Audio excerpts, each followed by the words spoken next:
एक ऐसी एक्ट्रेस जो सिर्फ ब्यूटी क्वीन नहीं थी बल्कि पूरी इंडस्ट्री के रूल तोड़ने वाली रिबेल थी। मिस यूनिवर्स बनी, बॉलीवुड में छाई, लेकिन फिर अचानक छुप गई। Yes, we are talking about Sushmita Sen, जिनकी मुस्कुराहट के पीछे छुपी थी एक कहानी, इंडस्ट्री की रियलिटी, पर्सनल स्ट्रगल्स और एक माँ का जज्बा। आज हम बात करेंगे क्यों सुष्मिता सेन ने बॉलीवुड को अलविदा कह दिया। 1994 में दुनिया भर में एक नाम गूंजता था, सुष्मिता सेन, पहली इंडियन मिस यूनिवर्स। एक ऐसा अंदाज, एक ऐसा कॉन्फिडेंस जिसमें ना सिर्फ ब्यूटी थी बल्कि एक फियरलेस एनर्जी भी थी। जब उन्होंने स्टेज पर अपना क्राउन पहना, पूरी दुनिया ने देखा, इंडिया की बेटी ग्लोबल स्टार बन गई थी। मिस यूनिवर्स बनने के बाद उन्होंने बॉलीवुड का रुख किया, जहां उन्होंने बीवी नंबर 1, फिलहाल और मैं हूं ना जैसी फिल्म्स में अपने ग्लैमरस प्रेजेंस से सबका दिल जीत लिया। उनका स्टाइल, उनका स्वैग, उनका स्क्रीन प्रेजेंस, सब कुछ मेस्मराइजिंग था। उनकी आंखों में ही ना कॉन्फिडेंस था, लेकिन उसके पीछे एक और बात छुपी थी, that behind the light she was not just a woman who want to act, actually she want to achieve something big. और वो कुछ ऐसा करना चाहती थी जो मतलब एक सिर्फ टिपिकल रूल्स ना हो कि प्यार, मोहब्बत और रोमांस वाले रील, उनको कुछ हटके करना था।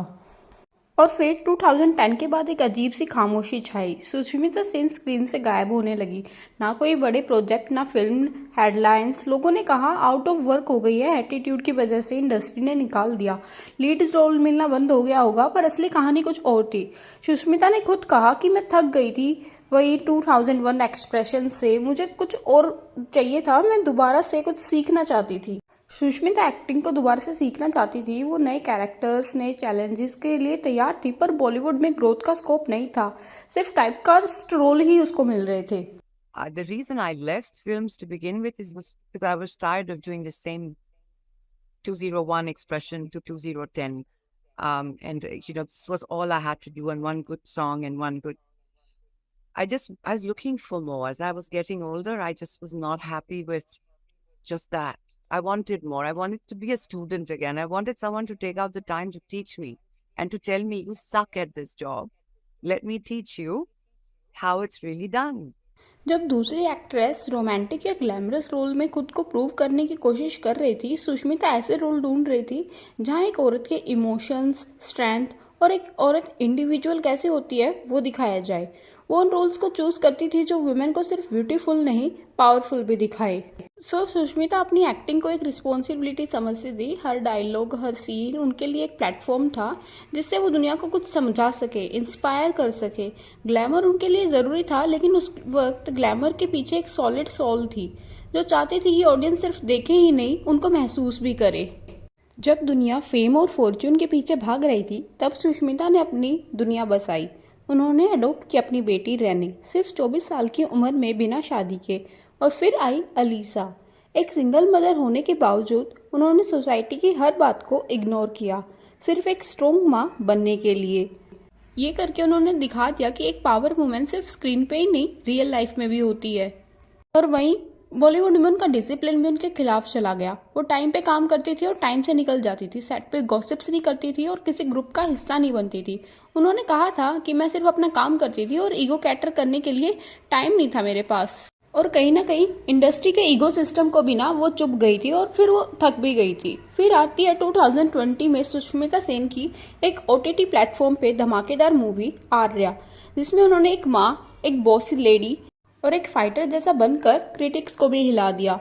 सीरीज ने अवार्ड जीते और सुष्मिता ने दिल। वहीं सुष्मिता सेन ने चाहे टोबैको या बैटिंग एप्स के अगेंस्ट ओपनली कुछ ना कहा हो, लेकिन उनका पूरा कैरियर और पर्सनल चॉइसेस एक साइलेंट प्रोटेस्ट के जैसे ही हैं। वो उन सेलिब्रिटीज में से आती है जो अपने प्रिंसिपल्स पर चलते हैं, बिना किसी एंडोर्समेंट के या प्रेशर के। सुष्मिता ने कभी भी गुटखा या बैटिंग ऐप जैसे कंट्रोवर्शियल प्रोडक्ट्स को प्रमोट नहीं किया। उनका फोकस हमेशा सोशल कॉजेज, फिटनेस और वुमेन एम्पावरमेंट पर रहा है। और सिर्फ प्रोफेशनल नहीं, पर्सनल लाइफ में भी उन्होंने एक बोल्ड और इंस्पायरिंग स्टैंस लिया है। जब पूरा इंडस्ट्री शादी और सेटल डाउन जैसे प्रेशर में झुकता नजर आता है, सुष्मिता ने क्लियरली कहा, I don't need a man to complete me, my daughter and I are complete family. उन्होंने 2 बेटियों को अडॉप्ट किया बिना शादी के और सोसाइटी के स्टीरियोटाइप्स को एक एक करके तोड़ डाला। कुछ साल पहले जब उनका नाम ललित मोदी के साथ जुड़ा और एंगेजमेंट की अफवाहें चली, तभी भी उन्होंने शादी का प्रेशर नहीं लिया और ना ही सोसाइटी के स्टैंडर्ड्स को ब्लाइंडली फॉलो किया। शायद यही उनका स्टाइल, बिना किसी कंट्रोवर्सी के साइलेंटली पावरफुल होना। और ना ही सुष्मिता सेन में जरा सा भी ना जेलसी का फैक्टर है। मतलब कुछ लोग होते हैं ना कि उनको अंदर से पता होता है कि वो एक्टर हमसे बेटर है या वो बहुत ऊपर है, लेकिन वो दिल से कभी भी तारीफ नहीं करते। लेकिन सुष्मिता सेन हमेशा दूसरों की तारीफ करती नजर आती हैं और ग्रेसफुली हैंडल करती है कि हाँ, मैं उनसे नीचे हूँ तो हूँ, और अगर कोई मेरे से बेटर है तो वो इस चीज को भी ना बहुत ग्रेसफुली टेक करती हैं। आप मिस यूनिवर्स रह चुकी हैं जी। आपके पास ऐश्वर्या राय जी आई जी। प्रियंका चोपड़ा जी आई जी। उन्होंने बड़ा कुछ हासिल किया, आपने भी बड़ा थोड़ा कम हासिल किया उनके हिसाब से। बहुत कम। इनफैक्ट प्रियंका चोपड़ा ने जो हमारे लिए किया है बहुत कम लोगों ने किया है। She is made us very very proud.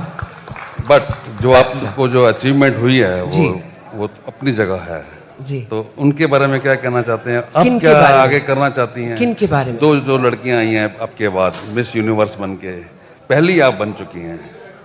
जी, मेरे बाद लारा दत्ता बनी है और उसके बाद अनफॉर्चुनेटली हमें कोई मिस यूनिवर्स मिली नहीं अब तक, मगर मिलेगी, अब मिलेगी, क्योंकि हमारा वक्त आ गया है। As you can see from Olympics to everywhere else we are gonna win.